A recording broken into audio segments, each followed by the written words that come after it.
चलिए हेलो मेरे प्यारे दोस्तों, राजेश में आप सभी का स्वागत है। चलिए 6 क्वेश्चन हो गया था, मेरा 7वां क्वेश्चन। चलिए, इसमें मेरा पहला क्वेश्चन है, 7वां क्वेश्चन है कि विद्युत स्थितिज ऊर्जा क्या है। चलिए लिखिए, विद्युत स्थितिज ऊर्जा क्या है। ये 2 नंबर क्वेश्चन पूछता है, विद्युत स्थितिज ऊर्जा क्या है। चलिए, तो पहले इसका क्वेश्चन आंसर देखते हैं कि दो आवेशों को करीब क्या, दो आवेशों को करीब या दूर ले जाने पर कार्य करना पड़ता है, उस कार्य को ही विद्युत स्थितिज ऊर्जा कहते हैं। मतलब दो आवेशों को करीब या दूर ले जाने में जितना कार्य करना पड़ता है उसी को स्थितिज ऊर्जा कहा जाता है। ठीक है, तो लिखिए उत्तर इसका।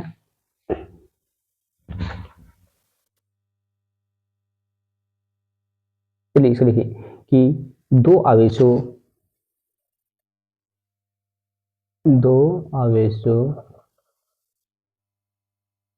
के, देखिए, दो आवेशों के करीब या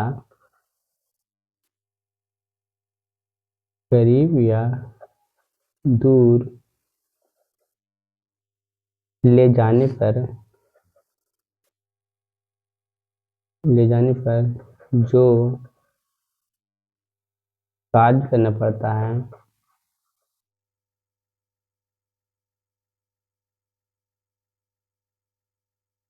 कार्य करना पड़ता है उसी को उसे ही स्थितिज ऊर्जा कहते हैं।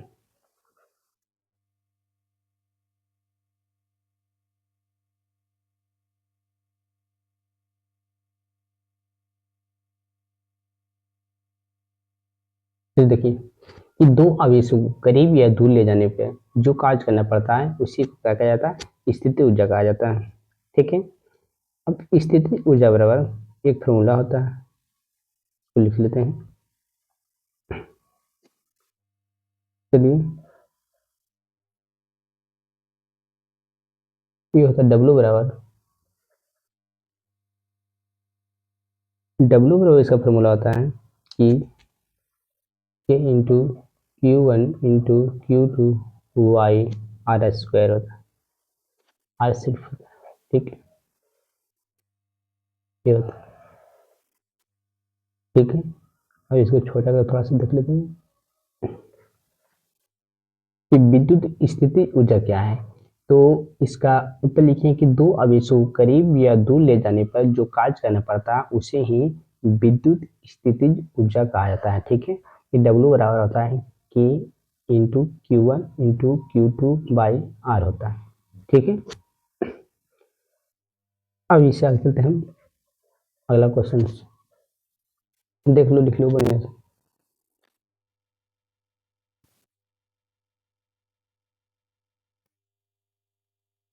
अब आगे चलते हैं इसमें।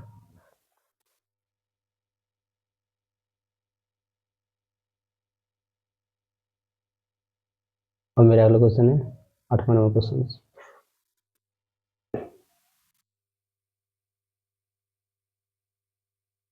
चलिए, मेरा 8वां क्वेश्चन है कि आवेशी चालक की सतह समविभवी होता है कैसे।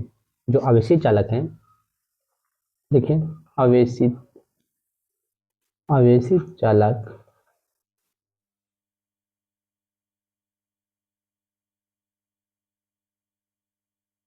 जो आवेशी चालक की सतह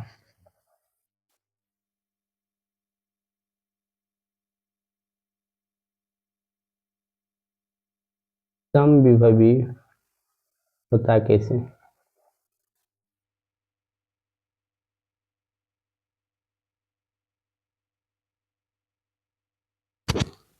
चलिए, क्वेश्चन था मेरा कि आवेशी चालक की सतह समविभवी होता है कैसे।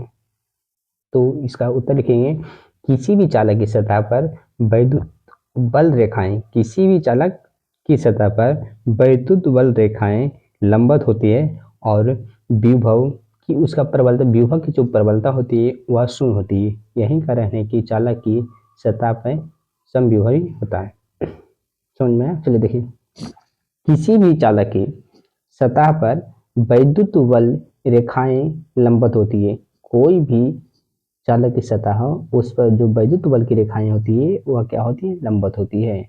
और उसका विभव की जो प्रबलता होती है वह शून्य होती है। यही कारण है कि चालक की जो सतह होता है वो समविभव होता है। सम माने बराबर, ठीक है। विभव, विभव माने जो जिसकी विभव बराबर हो उसे समविभवी कहा जाता है। ठीक, चलिए इसका तरीके।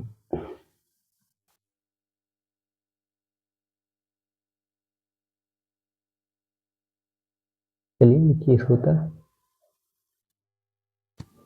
देखिए, किसी भी चालक की किसी भी किसी भी चालक की सतह किसी भी चालक की सतह पर वैद्युत बल क्या सत, किसी भी चालक की सतह पर वैद्युत बल रेखाएं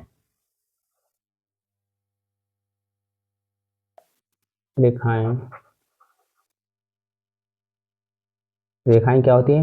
लंबवत होती है।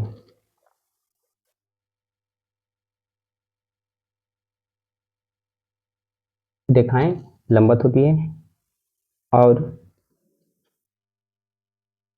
और विभव प्रबलता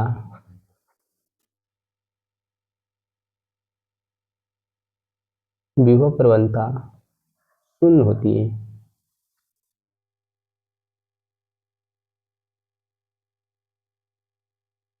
शून्य होती है, इसलिए शून्य होती है इसलिए चालक की सतह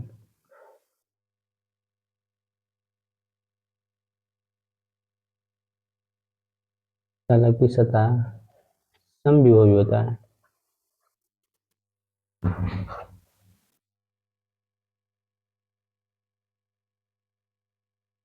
ठीक है, चलिए देख लीजिए। ये मेरा क्वेश्चन है कि जो आवेशी चालक की सतह होता है और समविभवी क्यों होता है? इसका उत्तर ये रहा। किसी भी चालक की सतह पर जो वैद्युत बल रेखाएं वह लंबवत होती है और उसका विभव प्रवणता की मान उसका शून्य होती है, इसीलिए चालक की सतह समविभवी होता है।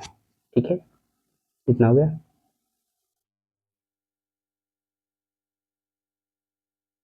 चलिए देख लीजिए।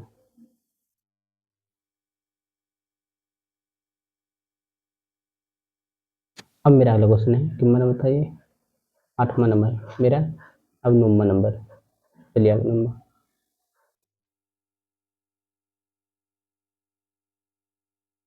चलिए 9 नंबर मेरा क्वेश्चन। 9 नंबर क्वेश्चन है कि जो आवेशों को पुनः वितरण से ऊर्जा का ह्रास होता है कैसे? देखो, आवेशों को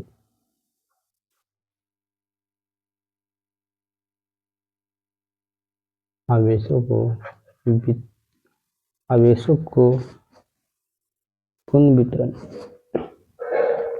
एक मिनट।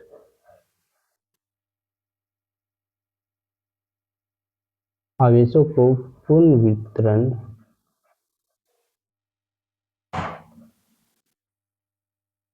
आवेशों को पुनः वितरण से ऊर्जा का ह्रास होता है।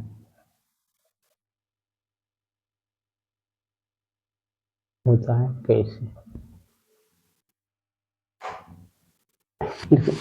आवेशों को जब पुनः वितरण होता है तो उसमें ऊर्जा का ह्रास होता है, मतलब ऊर्जा की कमी आता है। तो ऊर्जा की कमी आता है, ये कैसे आता है? ठीक है, क्वेश्चन समझ में आए? जो आवेशों को पुनः वितरण से ऊर्जा का कमी होती है, ऊर्जा में कमी होती है। कैसे कमी होती है? चलिए, तो इसका आंसर लिखेंगे कि जब दो आवेश जब दो आवेशों को गोला की आपस में जोड़ा जाता है तब आवेश का आदान प्रदान होता है। इस कारण कार्य करना पड़ता है, यही कारण है कि ऊर्जा का ह्रास होता है। पहला ये था कि जब दो आवेशों को गोला को आपस में जोड़ा जाता है तब आवेश का आदान प्रदान होता है, जिसके कारण कार्य करना पड़ता है, यही कारण है कि ऊर्जा का ह्रास होता है। तो लिखिए, जब क्या होता है, लिखिए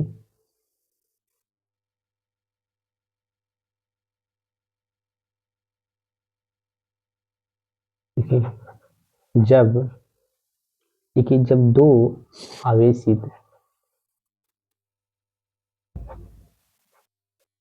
जब दो आवेशित गोला को जब दो आवेशित गोला को आपस में आपस में जोड़ा जाता है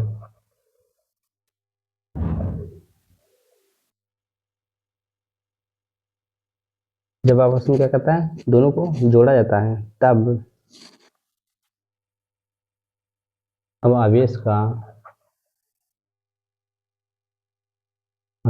आदान प्रदान होता है। क्या होता है? आदान प्रदान आवेशों का क्या होता है? आदान प्रदान होता है, जिसके कारण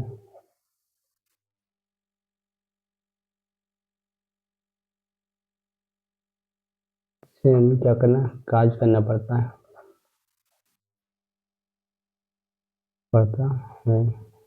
इसलिए ऊर्जा का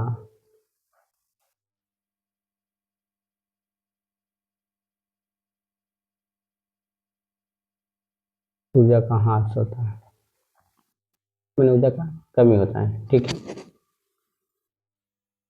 ठीक है, आगे सुनिए। चलिए अभी इससे आगे में लिख लीजिए, पहले दिखा देते हैं फिर से और छोटा कर दें। चलिए देख लीजिए,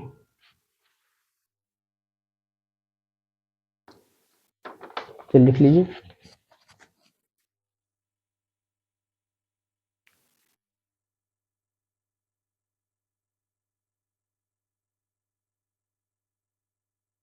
ये हो गया।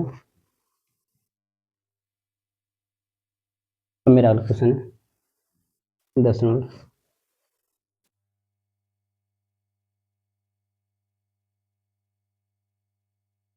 10वां क्वेश्चन है कि विद्युत क्षेत्र में चालक को रखने पर किस प्रकार व्यवहार करता है। क्वेश्चन मेरा है कि जो विद्युत क्षेत्र है, लिख लीजिए, विद्युत क्षेत्र में चालक को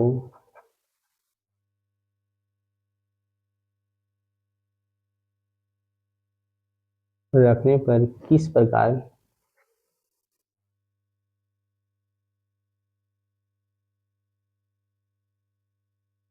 व्यवहार करता है।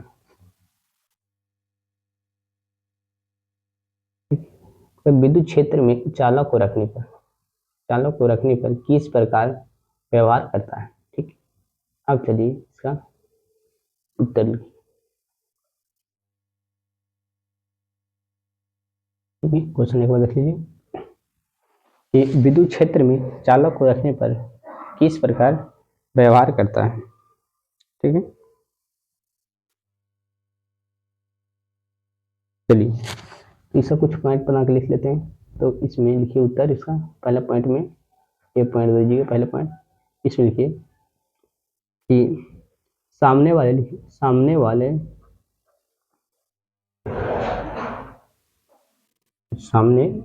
वाला लिखिए, वाला सतह पर धनावेश और विपरीत सतह पर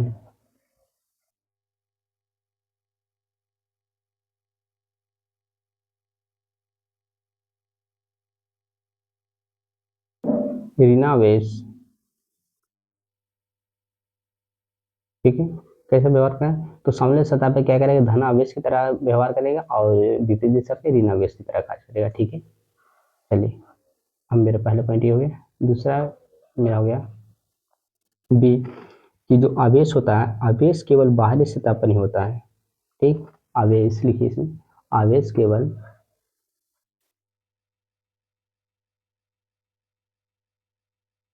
बाहरी सतह पर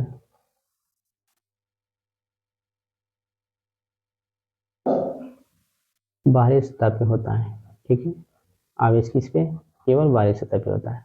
ठीक है, और अगले लिखिए सी नंबर, 3 नंबर होगा कि इसके अंदर परिणामी जो विद्युत क्षेत्र होता है वह क्या होता है, शून्य होता है। देखिए इसके अंदर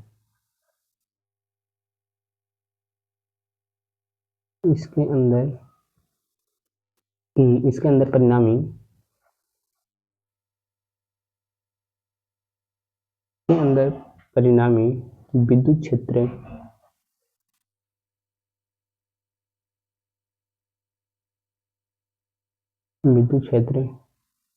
शून्य होता है।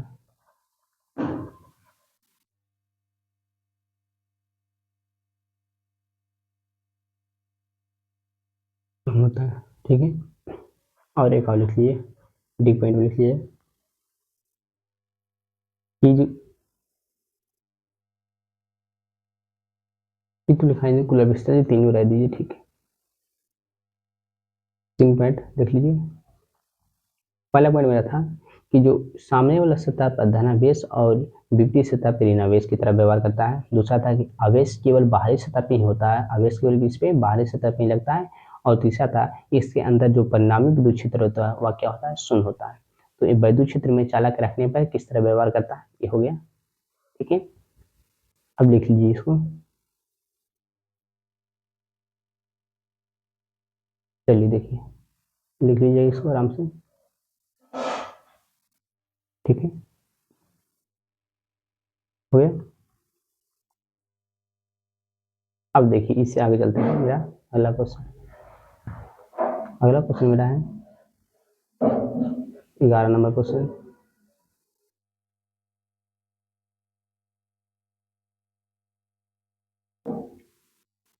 11 नंबर क्वेश्चन, 11 नंबर क्वेश्चन है कि जो श्रेणी क्रम समानांतर क्रम आप लोग पढ़े थे, उसी में संधारित्र से संबंधित एक क्वेश्चन है कि संधारित्र के श्रेणी तथा समानांतर क्रम समूहन की व्याख्या करें। ठीक है, क्वेश्चन मेरा है कि संधारित्र में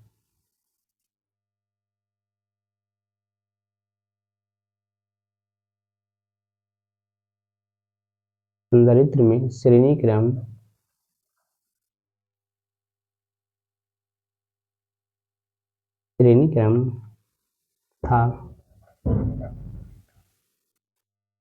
समानांतर क्रम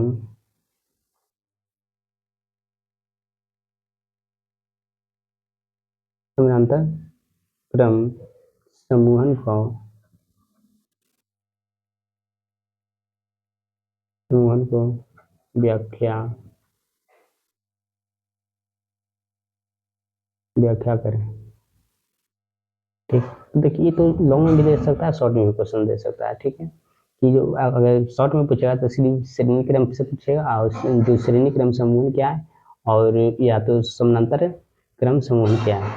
ठीक है, लॉन्ग में पूछेगा तो पूरा पूछेगा। ठीक है, तो चलिए इसका उत्तर लिखते हैं, अलग अलग करके लिख लेते हैं, अच्छा रहेगा, बेटर रहेगा। ठीक, तो इसलिए उत्तर,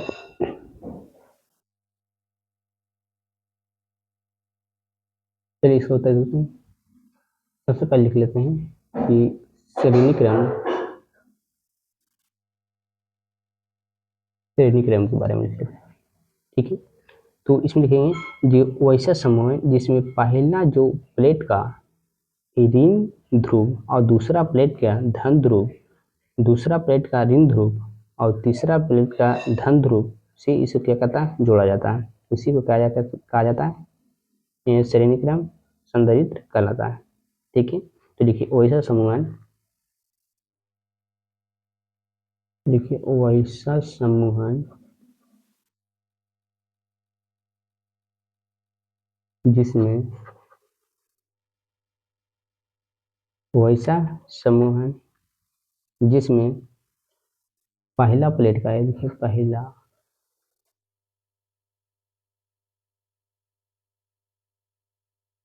जो पहला प्लेट है उसका ऋण ध्रुव, ठीक है, क्या ऋण ध्रुव ले रहे हैं, ऋण ध्रुव तथा दूसरा प्लेट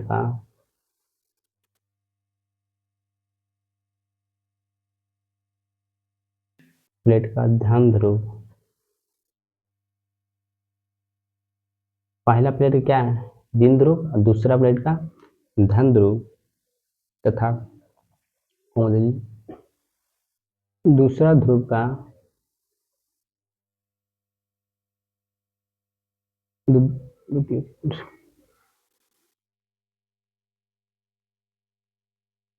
थोड़ा सा एक मिनट आगे लिखिए, यहाँ से दूसरा प्लेट यहाँ लिखिए,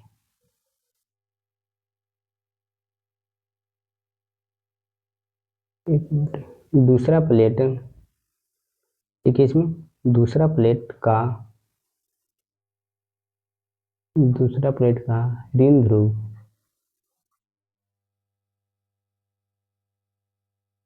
ध्रुव तथा तीसरा प्लेट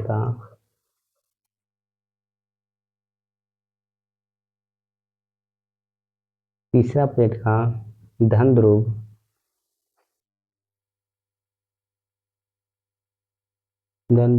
को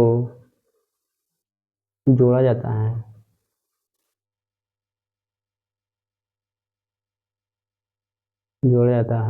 उसे ही श्रेणी क्रम सम्मोहन कहते हैं।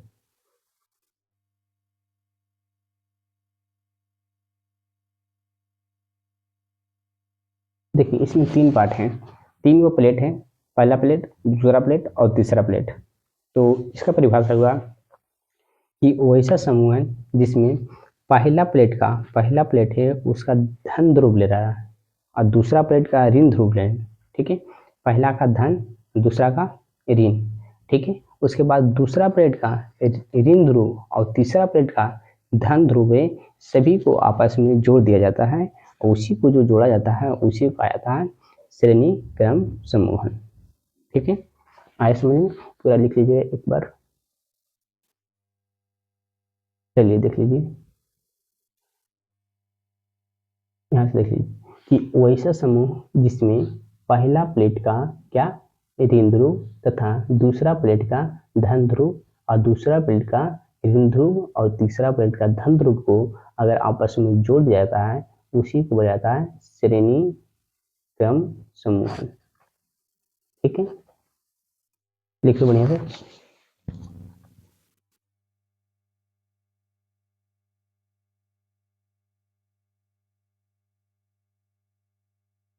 इससे आगे फॉर्मूला इसका होता है, फॉर्मूला भी लिख लीजिए, इसमें हो गया। तो इसका फॉर्मूला होता है कि 1/c equal to 1/c1 plus 1/c2 plus 1/c3, ये हो गया, ठीक है, इतना लिख लीजिए। उसके बाद चलिए समानांतर क्रम समूहन, चलिए हो गया। अब इसी में लिखिए समानांतर क्रम,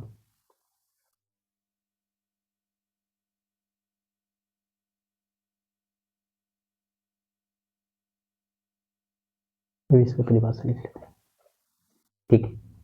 देखिए वैसा समूह जिसमें सभी प्लेट को धन ध्रुव को एक साथ जोड़ा जाता है और सभी प्लेट को ऋण ध्रुव को एक साथ जोड़ा जाता है, मतलब कहने का अर्थ है वैसा समूह जिसमें सभी प्लेट को धन ध्रुव एक साथ, ठीक है, जितना भी धन ध्रुव हो उसको एक साथ जोड़ा जाता है और जितना भी ऋण ध्रुव हो जिसका एक साथ जोड़ा जाता है उसे कहा जाता है समानांतर समूह। देखिए वैसा समूह जिसमें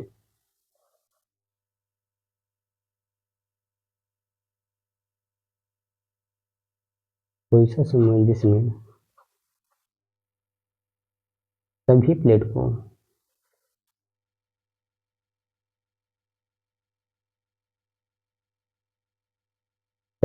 को धन ध्रुव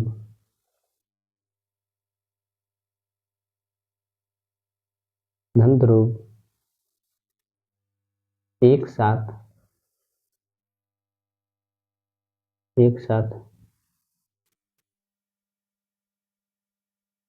जोड़ा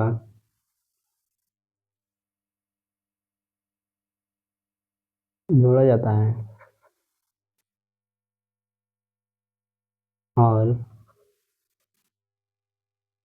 सभी प्लेट को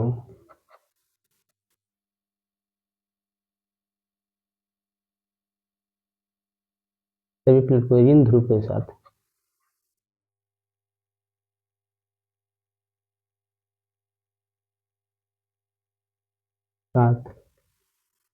जोड़ा जाता है, उसे ही समानांतर समूह कहते हैं। ठीक है, इसका फॉर्मूला लिख लीजिएगा। इसका फॉर्मूला होता है C equal to C1 plus C2 plus C3। C equal to C1 plus C2 plus C3 होता है। ठीक, चलिए हो गया।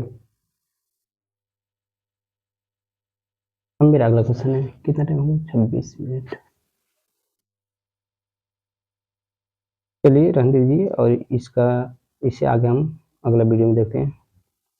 Okay, all the best. और ऐसा वीडियो देखने के लिए सपोर्ट कीजिए।